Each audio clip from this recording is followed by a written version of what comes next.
Hey traders, TG Watkins here. It's June 5th when I'm recording this Friday, and this is before the bell closes simply because I'm leaving for a trip this weekend, which, what a weekend to be leaving because the market is absolutely falling apart. What a day, what a day. So today I'm just gonna make a quick video, just gonna do some brief stuff to kind of cover this. I gotta get out of here. Again, what a day to be leaving. But yeah, simplertrading.com/Moxie. Hit that like and subscribe button. Cool. All right, so I know it's a brutal day out there. I know there were some signs out there. I'm not going to be saying I told you so because I did not expect today to be this big of a day. Also because I've been getting ready for today, I kind of was not prepared to be taking trades like this, and I kind of thought that the market was going to be a little bit choppy as a way of pulling back instead of plungy.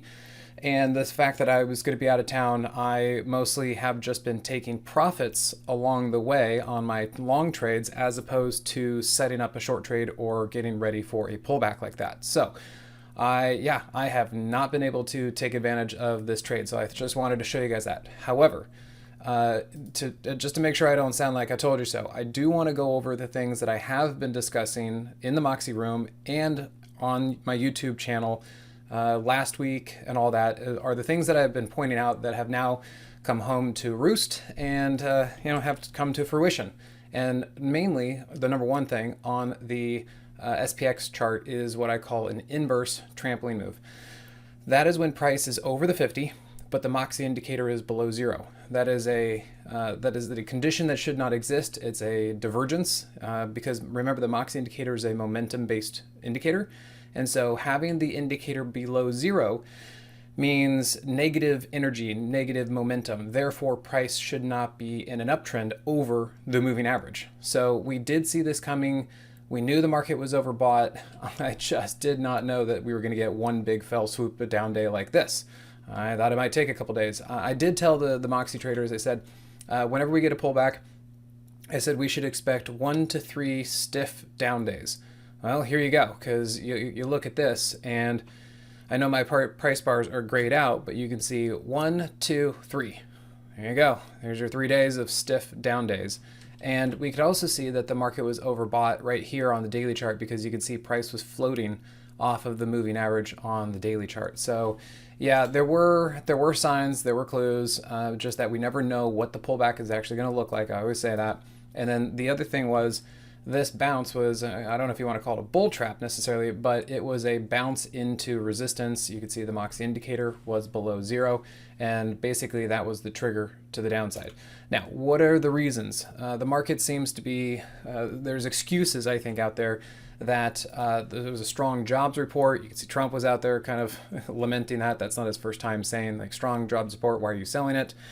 I think the jobs report is just an excuse. I think there are other things that are doing this. Also, the market has been coming down for 3 days. Also, we have been talking about the market being overbought for a week and a half. So today was just the day they chose, and I think that the jobs numbers are just an excuse for this. The theory would be that strong jobs means that inflation or strong economy, we don't need rate cuts and maybe even rate hikes. I think we're actually gonna, I don't think we're gonna get rate hikes, and I don't think we're gonna get rate cuts. I think we're probably just gonna let this thing go for a while. But if we look at the TLT, yes, the TLT is down, which means TNX up, which means rates up, but this doesn't look like much. And this doesn't look like enough in order to make the market do what it's doing today. This, I don't think, is the reason. I think it's a whole bunch of other reasons. I think the market was getting overbought. I think things were getting extended. I think things like Micron, they're finally having their day of reckoning. These things were just in the nosebleed section.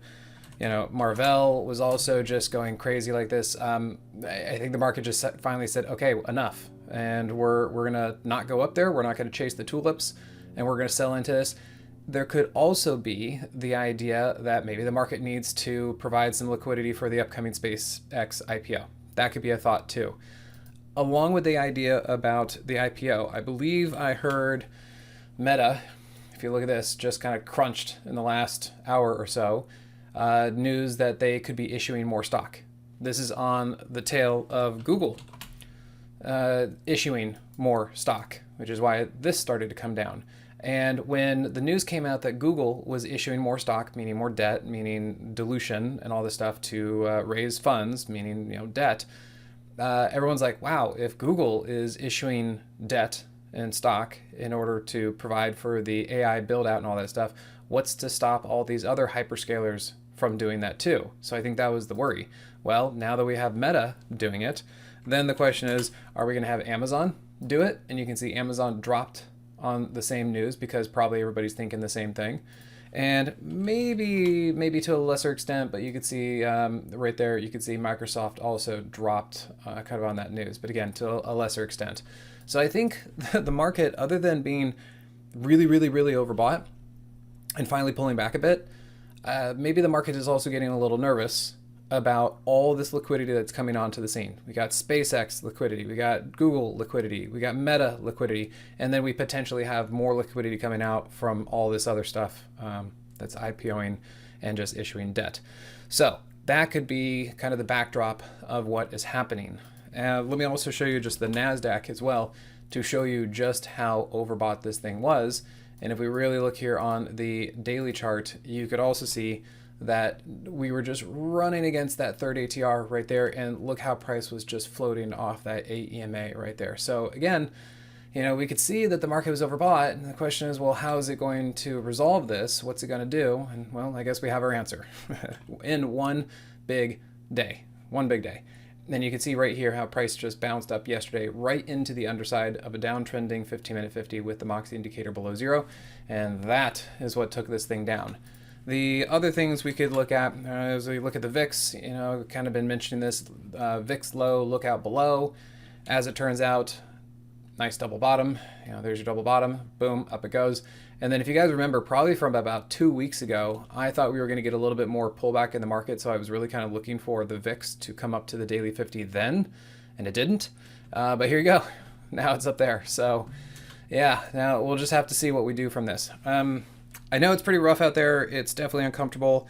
There are things like Velo where, again, I know really, really big down moves, but they're also really big up moves. You look at something like Velo, look at it hitting extension, and look at the gap that there is between price and the daily 50. And for now, I don't know what this is going to do next week, but for now, it's really just closing the gap to the daily 50.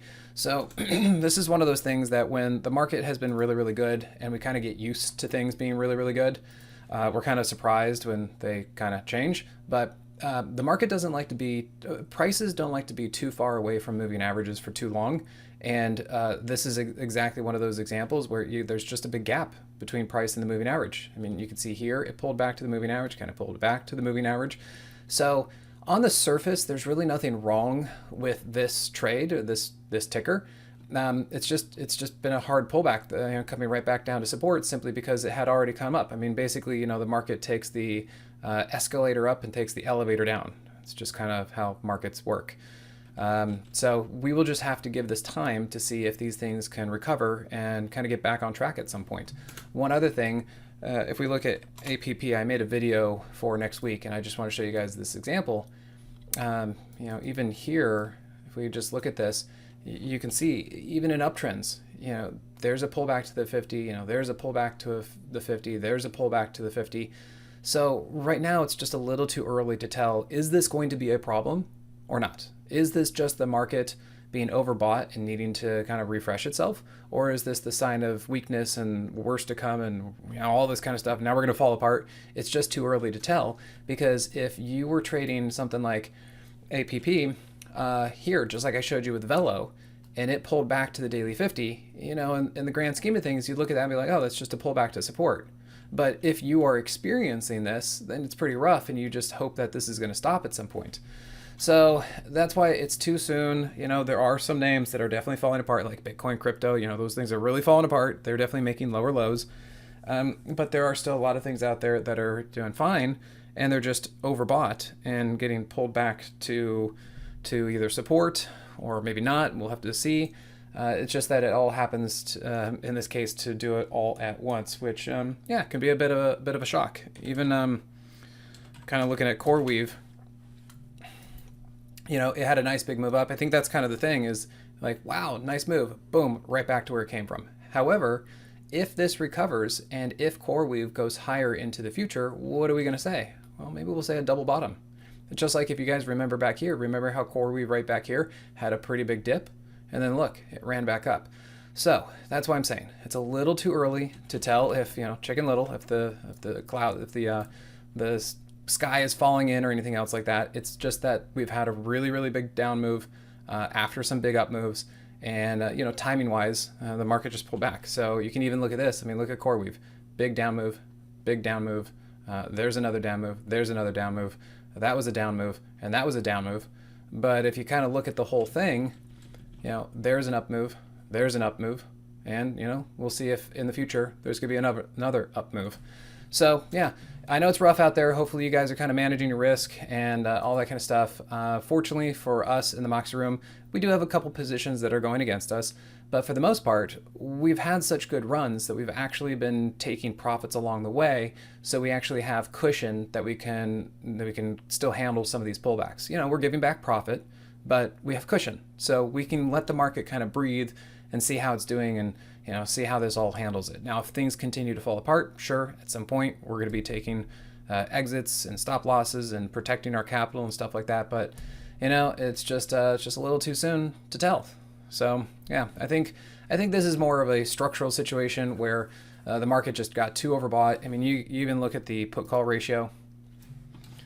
Put call ratio is really far down here. Again, I wish I had done a little bit more about this, about protecting the downside. All that. I was mostly just protecting my upside by taking profits and kind of letting the market breathe and do its thing.